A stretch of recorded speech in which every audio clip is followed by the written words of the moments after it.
All right, I guess I'm doing a part 2 because I was flipping through this thing. I was like, oh, they didn't miss much.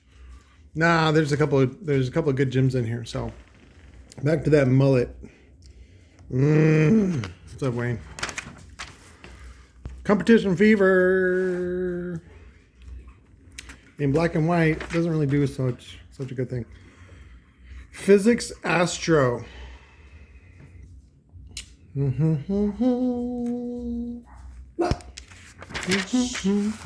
Pretty clean. Look at that. Phoenix Gold, right? So, yep, Phoenix Gold amplifiers. Oh, look, he's got a big old power supply. So you can run it while the thing's parked. Nice captain chairs full of bass. It's got the monitor. Sony. Oh, by the way, these you might see those in from, what were they from? PlayStation switchers. Those are good too. Those, you can pick those up for like $1 at the Goodwill, and they're great little switchers. They had them for PlayStations, and also I think Microsoft made a version for the Xbox. They're just audio visual switches.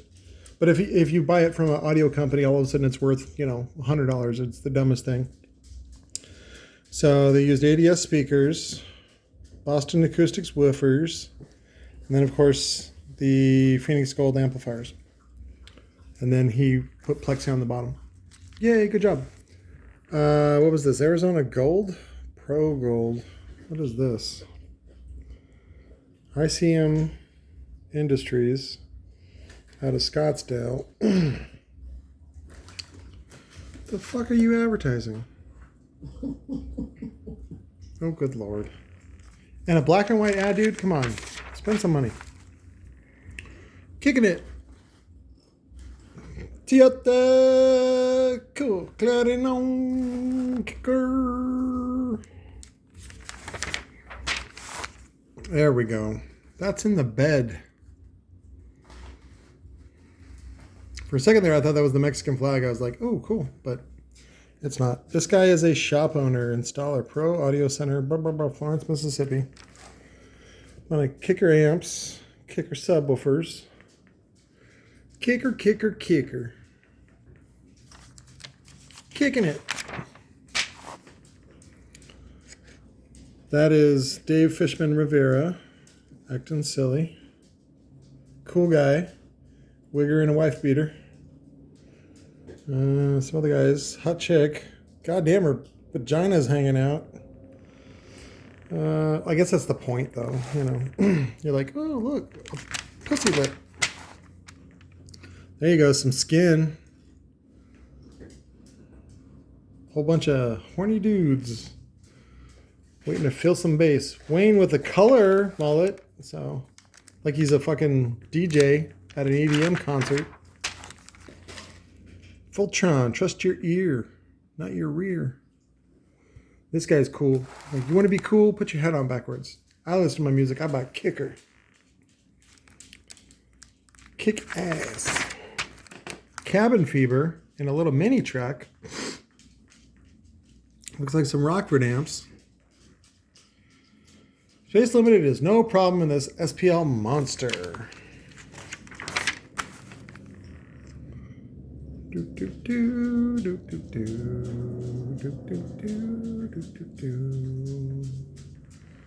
Let's see, you had the Punch 200s, 4 of them. Wow, 1 per sub.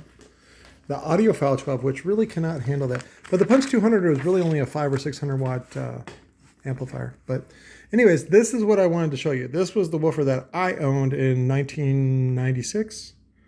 So, because I think I picked it up used for like $75. Let's see. And it's the woofer of the month. How did it become the woofer of the month? Jensen paid a lot of money to Tim Kelly to put it all together. That's why. So I used it in a sealed box like this. Let's see. FS27, QTS 0.33, VAS 7 fucking, it's probably liters, maybe. Yeah, that's got to be liters. Yep, I just used it in that and then put a little bass boost on it. As you can see in a ported box, it doesn't do much better.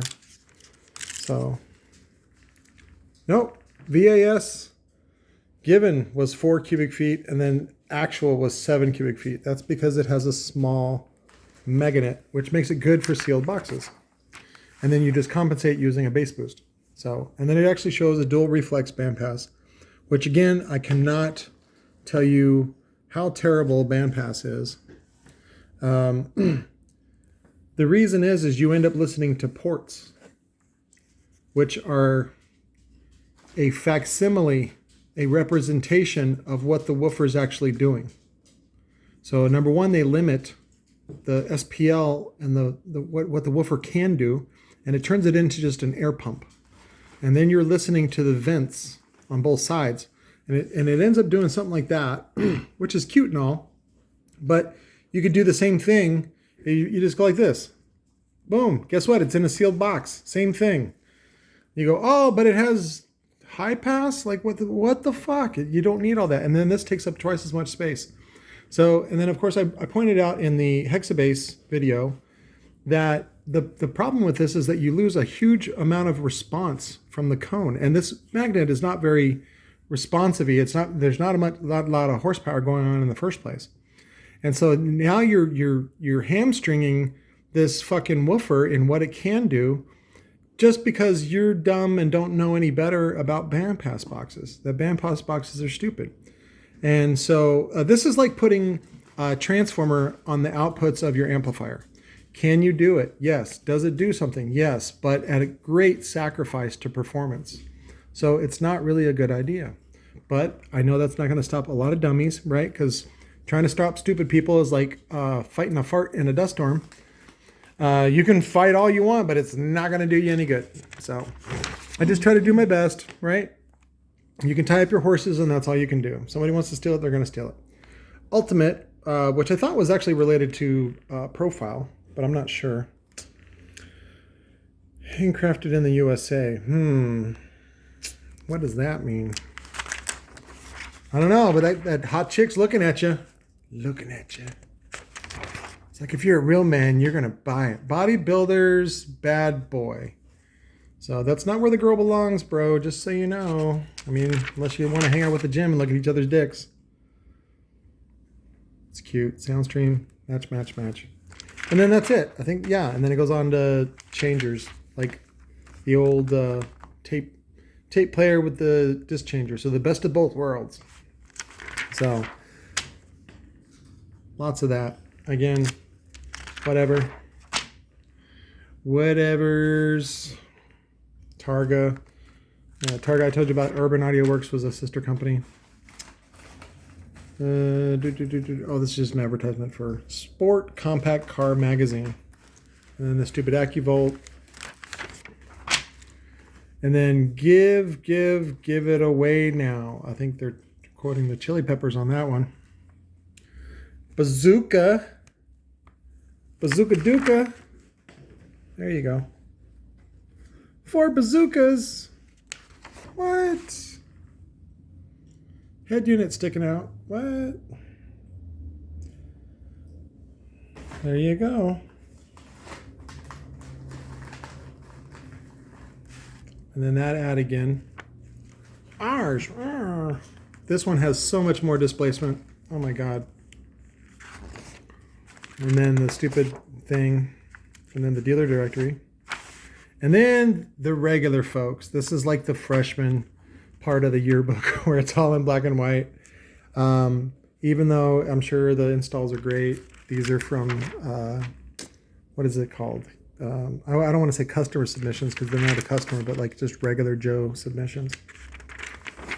So here, oh no, this is what it is. The Street Beat. These are real life, like that with the bandpass.